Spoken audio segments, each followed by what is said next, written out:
امروز میخوام اسپرسوی چند تا از معروف‌ترین کافه‌های زنجیره دنیا رو تست کنم و ببینم کدوم اسپرسوی بهتری داره.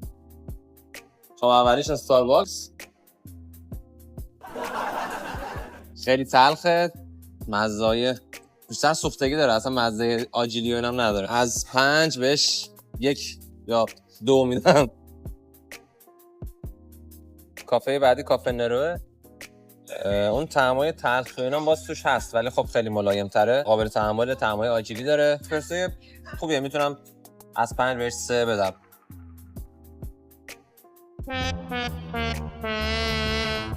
واقعا این فقط تلخی بد، اصلا هیچ مزه‌ای نداره، کاملا آبکی و تلخ. فقط به خاطر اینکه قهوه است میتونم بگم 1. همین.